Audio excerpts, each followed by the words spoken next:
कैसे manic phase में क्या क्या होता है पेशेंट के साथ? मतलब बहुत ज़्यादा खुशी रहना, बहुत लंबे टाइम तक खुशी रहना, वो भी एक बीमारी है कि मरीज नींद नहीं लेता। जैसे रात को मुश्किल से 1 घंटे सोया है, उसको नींद की ज़रूरत ही फील नहीं होती।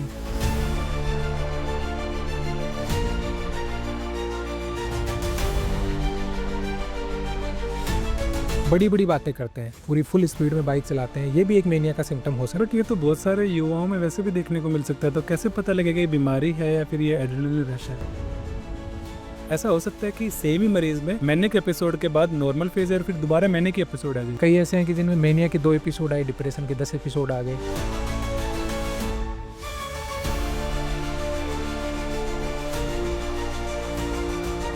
कौन से पेशेंट्स हैं, कौन से वो लोग हैं जिनको बाइपोलर डिसऑर्डर होने के ज़्यादा चांसेस हैं? कि जिनकी फैमिली में अगर बाइपोलर की हिस्ट्री है, मम्मी पापा में, सिबलिंग्स में, कितना खतरनाक है ये बाइपोलर डिसऑर्डर? तो उस टाइम वो दूसरे लोगों को भी हार्म कर सकता है। कई बार रेकलेस जो ड्राइविंग कर रहा है बहुत तेज़ी से, उसमें एक्सीडेंट के रिस्क भी बढ़ते हैं।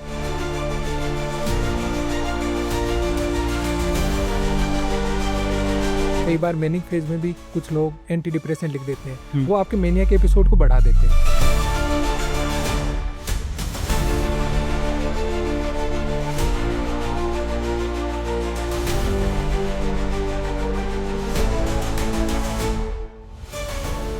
नमस्कार दोस्तों, मैं doctor Rakesh Kumar. Welcome back to our podcast AIIMS doc talks. आज हम बात करेंगे एक ऐसी डिजीज़ के बारे में जिसमें अगर आपने पेशेंट देखा होगा तो आपने देखा होगा कि वो कुछ दिन के लिए तो बहुत एक्टिव रहता है, नींद नहीं लेता, फिजिकली बहुत एक्टिव रहता है, फिर ठीक हो जाता है और फिर वो बहुत ही उदासी वाली फेज में चला जाता है। इसको बाइपोलर डिसऑर्डर के नाम से जाना जाता है। आज हम बात करेंगे डॉक्टर विकास से बाइपोलर डिसऑर्डर के बारे में। डॉक्टर विकास, बहुत बहुत स्वागत है आपका। Thank you. डॉक्टर विकास, सबसे पहले आप हमें बताइए कि बाइपोलर डिसऑर्डर होता क्या है, कैसे आप इसकी पहचान करते हैं? बाइपोलर डिसऑर्डर में 2 फेज होती है।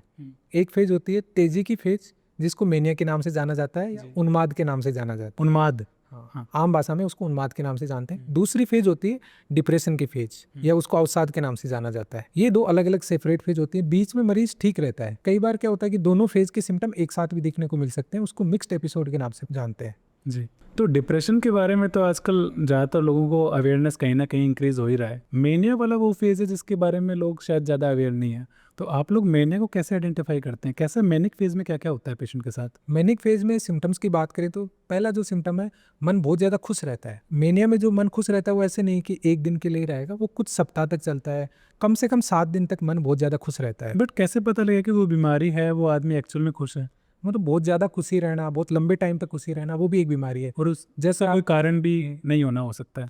जैसे आपका रिजल्ट आया, आप खुश हो, वो खुशी 1 या 2 दिन के लिए रहेगी। ऐसा नहीं है कि वो महीने तक चलेगी, 15 दिन तक चलेगी, ऐसा नहीं है। मेनिया में जो खुशी है वो लंबे टाइम तक चलती है। और कई लोगों में खुशी नहीं होके मन चिड़चिड़ापन रहता है, इरिटेबिलिटी देखने को मिलती है। दूसरा सिम्टम जो बात करें कि मरीज नींद नहीं लेता, जैसे रात को मुश्किल से 1 घंटे सोया है, उसको नींद की ज़रूरत ही फील नहीं होती। नींद नहीं ली फिर भी पूरे टाइम बहुत ज़्यादा एक्टिव रहता है, पूरे दिन भागदौड़ करता रहेगा, लेकिन बिल्कुल भी थकान नहीं होगी, जो आमतौर पर नहीं देखने को मिलता। हम अगर 1 या 2 दिन भी नींद अच्छे से नहीं लें तो कहीं ना कहीं हमारी फिजिकल एक्टिविटी, मेंटल एक्टिविटी बहुत स्लो हो जाती है। लेकिन जो मैनिया वाले पेशेंट होते हैं उन लोगों में नींद ना लेने के बावजूद वो मरीज़ बहुत ज़्यादा एक्टिव रहता है। जी। और सिम्टम की बात करें तो वो बड़ी बड़ी बातें करते हैं, जैसे कि मेरे पास इतना पैसा है, मैं ये कर दूंगा, वो कर दूंगा, इन पॉलिटिशियन से मेरी ये जानकारी है, ये गाड़ी लेके आऊँगा, ये बंगला बना दूंगा, ऐसी बातें वो बहुत कॉमनली बोलते हैं। ये भी एक मेनिया का सिम्टम है। मेनिया के जो पेशेंट्स हैं वो जनरली बहुत ज़्यादा बोलते हैं। ज़्यादा बोलने का कि उनको बोलना चालू कर दिया तो वो लंबे टाइम तक बोलते रहेंगे। आप बीच में उनको रोकने की कोशिश करेंगे तो वो रुकेंगे नहीं, लगातार बोलते जाएंगे। कोई अनजान आदमी भी मिल गया तो उसको बिल्कुल फ्रेंडली वे में बात करते रहेंगे, काफ़ी देर तक बात करते रहेंगे। एक नॉर्मल इंसान है, वो अनजान आदमी से बातचीत करने में थोड़ा हिचकिचाता है, हाँ। लेकिन वो एक पूरे फ्लो में लंबे टाइम तक बात करते रहते हैं। जी। मेनिया के जो मरीज हैं वो अलग अलग चीज़ों की डिमांड करते हैं, जैसे नई नई चीज़ों की डिमांड करना, जैसे नए नए कपड़ों की डिमांड करना, नई नई बाइक है, आप गाड़ी है, इनकी डिमांड करते रहते हैं। अच्छे अच्छे खाने की डिमांड करते हैं। कई ऐसे होते हैं जो सेक्स की ज़्यादा डिमांड करते हैं। ये भी मेनिया के सिम्टम हो सकते हैं। जी। कुछ मरीजों में रेकलेस बिहेवियर भी देखने को मिलता है, जैसे वो गाड़ी चलाएंगे तो बहुत तेज़ी से गाड़ी चलाते हैं, बाइक चला रहे हैं तो बहुत तेज़ी से बाइक चलाते हैं, उनको चोट लगने का वो डर ही नहीं रहता, पूरी फुल स्पीड में बाइक चलाते हैं। ये भी एक मेनिया का सिम्टम हो सकता है। बट ये तो बहुत सारे युवाओं में वैसे भी देखने को मिल सकता है, तो कैसे पता लगेगा ये बीमारी है या फिर ये एड्रेनलिन रश है? उनमें बहुत लंबे टाइम तक ये सिम्टम रहता है कि कुछ भी मान लो घर के बाहर जा रहे हैं तो हर बार ये पैटर्न मिलेगा कि वो गाड़ी तेज़ चला के लेके जा रहे हैं, या और भी ऐसे कुछ रिस्की बिहेवियर में वो इन्वॉल्व रहते हैं। कुछ मरीज ऐसे होते हैं कि उनमें रिलीजियोसिटी बढ़ जाती है, जैसे बार बार मंदिर जाते हैं, दान दक्षिणा ज़्यादा करने लगते हैं, जो उनकी यूजुअल जो सेल्फ है जो पहले ऐसी चीज़ें बिल्कुल भी नहीं करते थे, आजकल बार बार मंदिर जाते हैं, भगवान का ज़्यादा नाम लेते हैं, पूजा पाठ ज़्यादा करते हैं। बहुत एक्सेस में कर रहे हैं कि वो नोटिस में आ जाती है वो चीज़ कि अचानक से जो आदमी भगवान में इतना विश्वास नहीं करता था, वो अचानक से इतने पूरे दिन भर पूजा कर रहा है, पूरे दिन भर भगवान का नाम जप रहा है। ये भी मैनिया का एक सिम्टम हो सकता है। हाँ, ये भी एक मेनिया का सिम्टम हो सकता है। अगर इन सिम्टम्स के कारण व्यक्ति के जीवन में डिस्टर्बेंस क्रिएट हो रहा है, उसकी लाइफ में डिस्टर्बेंस आ रहा है, प्रोफेशनल लाइफ हो चाहे पर्सनल लाइफ हो, इनमें डिस्टर्बेंस आ रहा है, डिस्ट्रेस आ रहा है, तो उसको हम मेनिया के ना डायग्नोसिस बनाते हैं। कहीं ना कहीं ये चीज़ उसके आसपास जो लोग रहते हैं, उसके परिवार के जो लोग रहते हैं, फिर जो प्रोफेशनल लाइफ में उसके साथ हैं, वो लोग भी इस चीज़ को ऑब्जर्व कर पाते हैं। हाँ, मेनिया में खास बात ये होती है कि मेनिया का पेशेंट खुद ये सिम्टम लेके नहीं आता, उसके आसपास वाले लोग ये चीज़ें ऑब्जर्व करते हैं, तो वो डॉक्टर के पास लेके आते हैं। वो खुद परेशान हो जाते हैं उससे। हाँ। जी हाँ। तो ये एक जो कॉमन सिम्टम देखने को मिलता है, मेनिया के पेशेंट अग्रेसिव भी ज़्यादा होते हैं। अग्रेशन वर्बल भी हो सकता है, फिजिकल अग्रेशन भी होता है, ये भी कॉमनली देखने को मिलता है मेनिया के फेज में। तो आसपास के लोगों को वो नुकसान भी पहुंचा सकते हैं, इसीलिए आसपास के लोग यूजुअली इन पेशेंट्स को लेकर ओपीडी पहुंचते हैं। मेनिया फेज ऐसे नहीं है कि लाइफ लॉन्ग चलेगा, ये कुछ टाइम के लिए होगा। आप ट्रीटमेंट लेते हैं तो ये कुछ टाइम में ठीक हो जाता है अपने आप या फिर दवाई से? अपने आप। बहुत कम पेशेंट ऐसे होते हैं उनमें अपने आप भी ठीक हो जाता है, और दवाई की मदद से ये थोड़ा जल्दी ठीक होता है, और लंबे टाइम तक ठीक रहता है। ये जो अभी सिम्टम बताए, ये मेनिया के फेज के सिम्टम होते हैं। बाद में मरीज में ये होता है कि मरीज कुछ टाइम के लिए ठीक रहता है, फिर हो सकता नॉर्मल है उसका बिहेवियर होता है, वो वापस आ जाता है। वापस हो जाता है। तो ये एक एपिसोडिक इलनेस है, बीच में बिल्कुल ठीक रहेगा, फिर हो सकता है कुछ टाइम बाद वापस मेनिया का एपिसोड आए, या कई मरीजों में डिप्रेशन का भी एपिसोड आ सकता है। इसमें फिक्स नहीं होता कि आपको एक मेनिया का एपिसोड आए तो अगला डिप्रेशन का आएगा, ऐसा फिक्स नहीं है। जो आमतौर पर एक धारणा है कि बाइपोलर डिसऑर्डर का मतलब है कि दो पोल, एक डिप्रेसिव पोल, एक मैनिक फेज। तो फेज तो दोनों होते हैं, लेकिन ऐसा हो सकता है कि सेम ही मरीज में मैनिक एपिसोड के बाद नॉर्मल फेज है और फिर दोबारा मैनिक एपिसोड आ जाए। जरूरी नहीं कि हम डिप्रेसिव फेज का इंतजार करें। कई बार दो फेज के बीच में टाइम भी ज़्यादा रहता है। कई मरीज ऐसे होते हैं उनको लाइफ में 5 महीने के एपिसोड आए, डिप्रेशन का 1 एपिसोड आया। कई ऐसे हैं कि जिनमें मेनिया के 2 एपिसोड आए, डिप्रेशन के 10 एपिसोड आ गए। ये पेशेंट टू पेशेंट वेरी करता है। तो जैसा कि डॉक्टर विकास ने बताया कि बाइपोलर डिसऑर्डर में दो फेज देख सकते हैं। एक मैनिक फेज है, जैसे आपका पेशेंट बहुत ज़्यादा एक्टिव रहेगा, बहुत ज़्यादा पैथोलॉजिकल चीज़ें करेगा। वही पेशेंट, वही इंसान महीना 2 महीने के बाद डिप्रेसिव फेज में चला जा सकता है, जिसमें कि वो बहुत उदास रहना, टिपिकल डिप्रेशन के साइन सिम्टम आना, काम में मन कम लगना।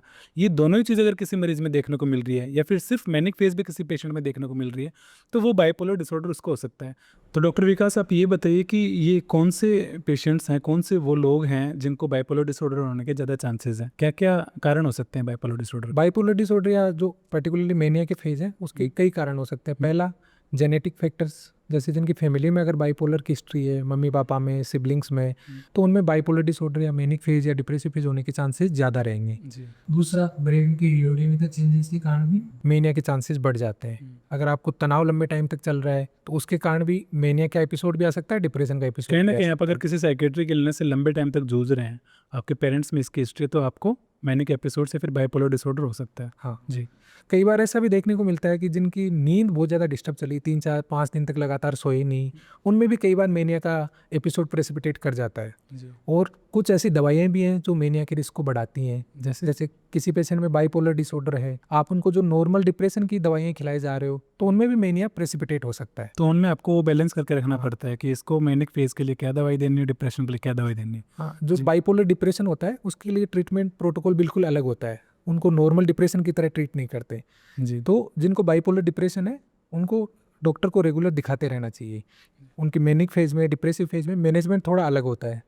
तो कितना खतरनाक है ये बाइपोलर डिसऑर्डर? क्या इसमें भी मरीज को सुइसाइडल थॉट्स आते हैं, दूसरों को हार्म कर सकता है? हाँ, बाइपोलर की जैसे मैनिक फेज है उसमें पेशेंट बहुत अग्रेसिव होता है, तो उस टाइम वो दूसरे लोगों को भी हार्म कर सकता है। कई बार रेकलेस जो ड्राइविंग कर रहा है बहुत तेज़ी से, उसमें एक्सीडेंट के रिस्क भी बढ़ते हैं। और जो डिप्रेसिव फेज है उसमें सुसाइड के चांसेस वो भी ज़्यादा होते हैं। जी। तो जैसे ही आप कोई मेनिया का पेशेंट या फिर कोई बाइपोलर डिसऑर्डर का आपके पास पेशेंट आता है, तो सबसे पहले तो बताइए कि सारे मरीजों को आप एडमिट करते हैं, और उन लोगों में आप किस तरीके से इलाज करते हैं? क्या उसके डिप्रेसिव फेज का नॉर्मल डिप्रेशन की तरह इलाज करते हैं, या फिर उसका कुछ अलग इलाज है? जो बाइपोलर डिसऑर्डर के मरीज होते हैं उनमें जो दवाइयाँ सबसे कॉमनली काम में ली जाती हैं वो होती है मूड स्टेबलाइजर। आपने जैसे नाम सुने होंगे, लिथियम, सोडियम हिल, ये कॉमनली काम में ली जाती हैं। जो मैनिक फेज होती है उसका मैनेजमेंट थोड़ा अलग होता है, डिप्रेसिव फेज का मैनेजमेंट थोड़ा अलग होता है। बाइपोलर जो डिप्रेशन है उसका मैनेजमेंट यूनिपोलर डिप्रेशन की तुलना में थोड़ा अलग होता है। कई बार क्या होता है कि यूनिपोलर डिप्रेशन की दवाइयाँ अगर काम में लेते हैं तो वो मेनिया के एपिसोड को प्रेसिपिटेट करा देते हैं। तो ऐसे तो बहुत सारे पेशेंट आपको पेरिफेरी से आते होंगे जो डिप्रेशन की जो नॉर्मल सब लोग जो दवाइयाँ लिख रहे हैं वो लेते होंगे, वो मैनिक एपिसोड के साथ प्रेसिपिटेट करते होंगे। ऐसा बहुत कॉमनली देखने को मिलता है कि कई बार मैनिक फेज में भी कुछ लोग एंटी डिप्रेसेंट लिख देते हैं, वो आपके मेनिया के एपिसोड को बढ़ा देते हैं। तो कहीं ना कहीं इसीलिए ज़रूरी है कि जो बाइपोलर डिसऑर्डर के पेशेंट है वो एक क्वालिफाइड साइकेट्रिस्ट से कंसल्ट करें। जी। और हर पेशेंट को एडमिट नहीं किया जाता। जिन पेशेंट्स में सिम्टम सीवियर हैं या जो दूसरे लोगों को नुकसान पहुंच सकते हैं, जैसे अग्रेसिव है पेशेंट या दवाइयों से रेस्पॉन्ड नहीं करते, उन पेशेंटों को एडमिट किया जाता है। तो क्या ये वो वाले पेशेंट है जिनको आप वार्ड में अस्पताल में बांध के रखते हैं? नहीं, बांध के रखने की आजकल ज़रूरी नहीं है, उसके लिए भी अलग अलग चीज़ें होती हैं। सिर्फ दवाइयों से आप उसके मैनिक फेज को कंट्रोल कर सकते हैं। हाँ, दवाइयों से कंट्रोल किया जा सकता है। और जो मरीज़ दवाइयों से भी अच्छा रेस्पॉन्स नहीं आ रहा है, जिनको थोड़ा रेस्पॉन्स जल्दी चाहिए, उनको हम ECT भी देते हैं, इलेक्ट्रोकन्वल्सिव थेरेपी, या जिसको इलेक्ट्रिक शॉक के नाम से जानती है जो नॉर्मल जनता। हायर स्टेज में आपके पास डायग्नोज हुए हैं उनको आप ECT दे सकते हैं। जिनमें सिम्टम सीवियर हो उनमें ECT भी दी जा सकती है।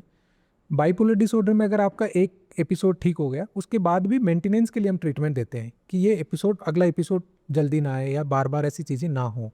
तो उनमें मूड स्टेबलाइजर चलते रहते हैं बीच में। अगर एपिसोड पे डिपेंड करता है कि मूड स्टेबलाइजर हम कितने टाइम तक चलाएंगे, जैसे 2 साल तक चलाना है, 3 साल चलाना है या 5 साल चलाना है। बहुत कम मरीज होते हैं जिनको लाइफ लॉन्ग ट्रीटमेंट लेना पड़ता है। तो ज़्यादातर मरीज को एक पर्टिकुलर ड्यूरेशन के ट्रीटमेंट के बाद पूरी तरीके से बाइपोलर डिसऑर्डर ठीक हो सकता है। हाँ जी, लेकिन उनमें भी चांस होता है कि वापस से एपिसोड प्रेसिपिटेट कर जाए, स्ट्रेसफुल कोई इवेंट आए या उनकी नींद वापस से बहुत ज़्यादा ख़राब चले, तो वापस से होने के चांसेस भी होते हैं। जी। बाइपोलर डिसऑर्डर में जो थेरेपियाँ दी जाती है वो सेम ही होती हैं। डिप्रेसिव फेज में जैसे CBT काम में ली जाती है, एक IPS-RT नाम से थेरेपी होती है, वो बाइपोलर डिसऑर्डर में स्पेशली दी जाती है। जी।